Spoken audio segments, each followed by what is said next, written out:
Hi guys, I'm David and this is Jeanette. Together we are Low Range 4x4 Adventures.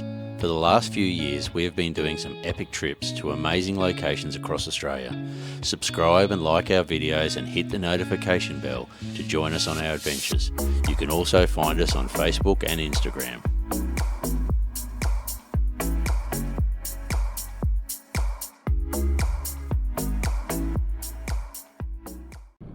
Morning guys. Hi everyone, welcome back to the channel.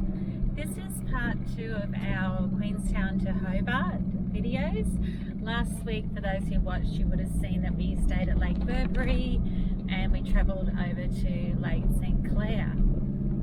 So today's video we're going to continue on our way to Hobart and see a few more sites along the way. So come along and join us guys. We're just heading off from Lake St Clair.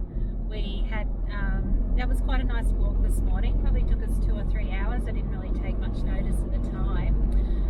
There are a few other walks there and we think we might do a little bit more research and maybe come back and do something another time. But, so I've just had some lunch and we're heading off and we're going to... Wall in the Wilderness, which I told you about before, so it's pretty amazing. Hopefully, we did hear you can't film there. I think we said that already, but we'll see. We'll find out when we get there. Yeah. They're cool carvings, eh? I don't think they're carvings. Maybe made out of metal, bits and pieces. Yeah. Tractor bits. Sculptures. So we're just heading into the wall in the wilderness, guys. It's $20 each per adult to go in. I don't remember how much kids were, but kids were something. We don't carry kids, so we often forget to look how much kids are.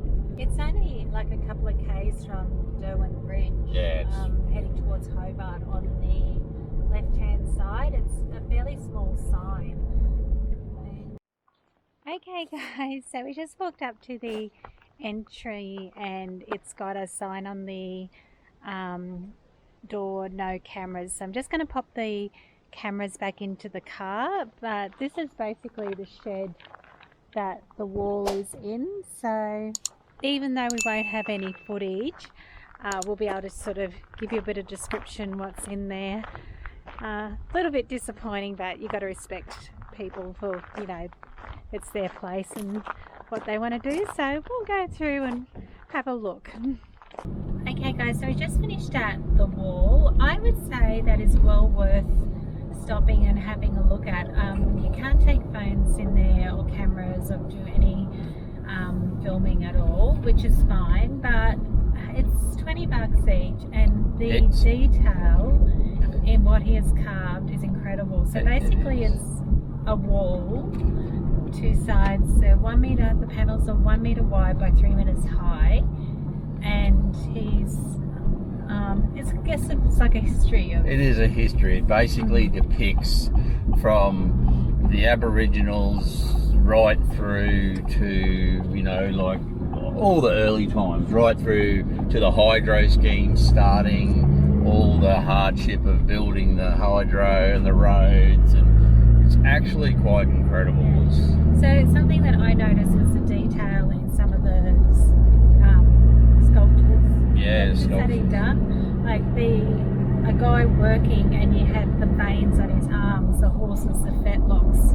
You could see the ribs on some of the draft horses, the pain on a lady's face because she was burying her husband. It was quite incredible. So yeah, I'm glad we did stop there and have a look. So if you're driving past, guys, it's well worth stopping at. It is absolutely beautiful inside. It's it's really lovely. Some of the other sculptures that he's done, like his very first sculpture was of a skull of a canine. Like it was the very first thing he ever did, and it is incredibly detailed. Yeah. So he's obviously very, very talented. There is a thylacine hide in there, and he's also carved that hide out of pine, and the detail is remarkable. That was really interesting. That was good. It was. So Greg Duncan is the artist's name. Yeah, so that's right near Derwent Bridge, the wall in the wilderness, amazing. Everyone raves about it when you come to Tassie. Don't miss it, don't miss it. And it is actually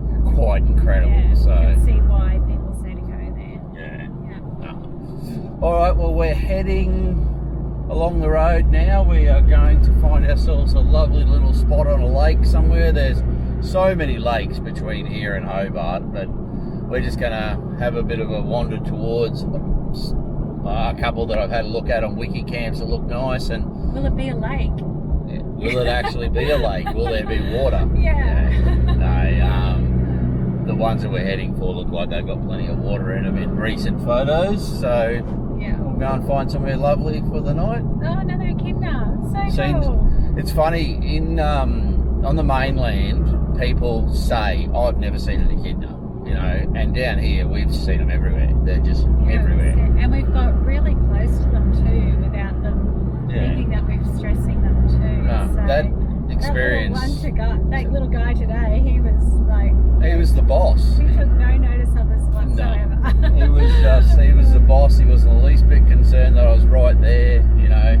I had an experience like that once before up on the Flinders Highway, just off the Flinders Highway at a place we camped at. And this little echidna just hung out with me. I sat down on the ground and it came and sort of just sat next to me and just hung out for a while. It was really cool. So yeah. Looking for his dinner.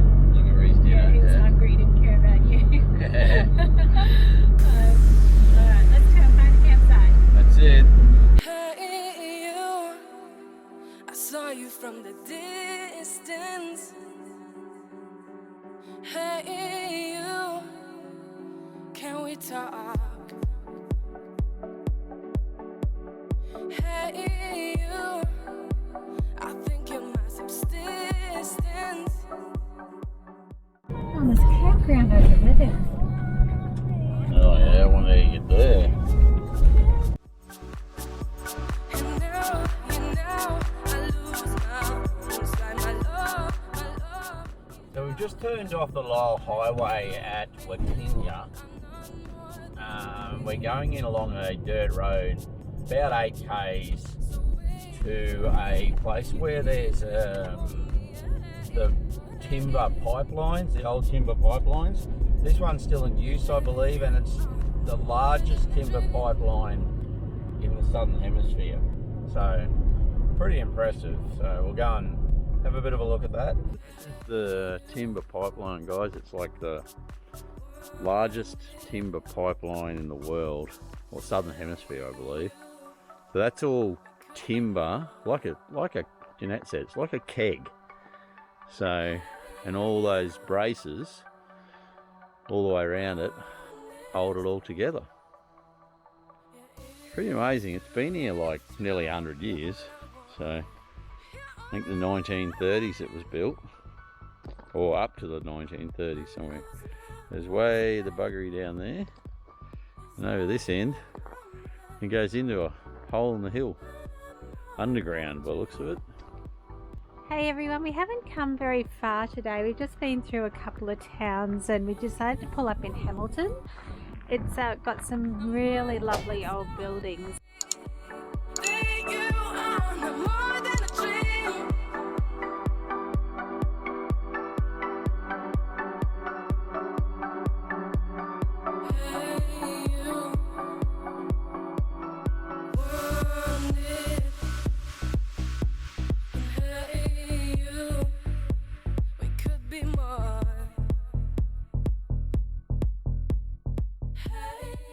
This is where we're camped up for the night. So there's a reasonable amount of space here. So yeah, that's the campground. There's a little stream down there. And there's barbecues up here. Toilets and showers. Dump point over there. Oh yeah, dump point. You can get potable water here. So and there's the creek in the camp area. And there's a really good playground too so the kids can let off some steam. So just out from camp is there's a Clyde River walk. So a little bit of a history tour around the place, and there are platypus in the river, I've just noticed. So this is the river. It's There's not much going on with the river at the moment. But as you can see from over there, when it rains, so it does get a fair bit of water through it. So this must be all floodplains in front of us. Quite an interesting convict history in the area. We'll go for a wander along the river. So it's a half-hour walk, partly following the historic mill race to the site of the original ford. And it does pass through some private property. Come on, you just get on with it. Looks like that's the end of the track. Okay, I'm going for a walk back up through town. It's a really pretty town to have a walk around and have a look.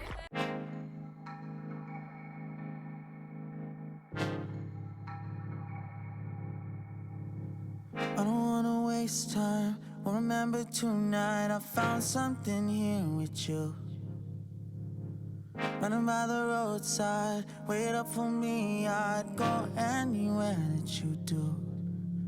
Put it all out in the open. No, we don't have to control it. Put it all out in the open. If it's only for a moment. Hey everyone, so today we're doing a bit of exploring around New Norfolk. New Norfolk's where my mum actually grew up. So we've just been past Attribution house, which is a house she lived in when she was here. It's situated on the beautiful Derwent River, and we're just going up to an old cemetery where my pop and grandma are buried. Okay, so this is my grandparents' grave. We're at the Lawita Lawn Cemetery. I believe this was a Methodist church, because my grandparents were Methodist. So as you can see, it is an very, very old cemetery. There's some very old graves here. So in loving memory of Keith Henry Fisher, born Oatlands. Oh, I'm getting emotional. 6th of December 1904, passed away Hobart, 29th of June 1975, and his beloved wife Ethel Ellen Fisher of Melbourne, born 23rd February 1912, passed away 3rd of December 2014. Yeah, so she outlived him by like 39 years. Devoted parents of Margaret, Dorothy, Robert and Jean.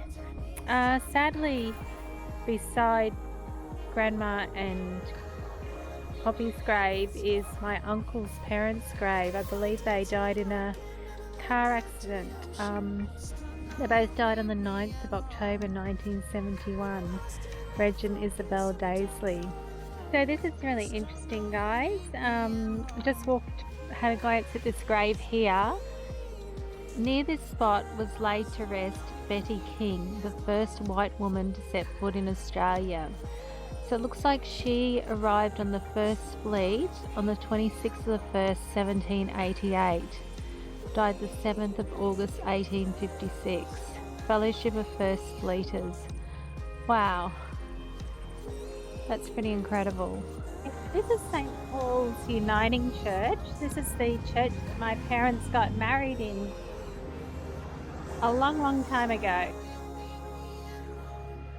So hey guys, we're going to wrap this video up. After we finished in New Norfolk, we actually travelled back to Queensland for a few weeks. My mum turned 80, so we celebrated her 80th birthday, and we were also blessed with the arrival of our second grandchild. So we had another little girl, and her name is Elsie, and she is just beautiful. She is. She's gorgeous. So while we were away, we left the car in Hobart at ARB, and Dave will be able to tell you what they sort of did. So ARB in Hobart were organised to sort out the issues we had with our links, with pumping up tyres, and they found a couple other little bits and pieces which they sorted out as well. They also did some rewiring of stuff under the bonnet, which was a real mess that we didn't even realise had been changed by somebody else. So they've sorted all that out, and it's absolutely beautiful now. I'll drop a little bit of video in to show you what it looks like. Yeah, those guys have looked after us so well. So good. Yeah, big thank you to Andrew from So ARB. they also stored the camper for us at their caravan yard while we were away. So they did all that for us as well. So that was awesome.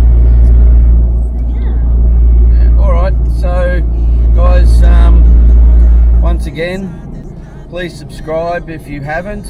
Hit that subscribe button, ding the notification bell, throw us a thumbs up, and questions, comments, chuck them at us. We love to answer your questions, love to hear your comments and your stories, and we will catch you on the next one.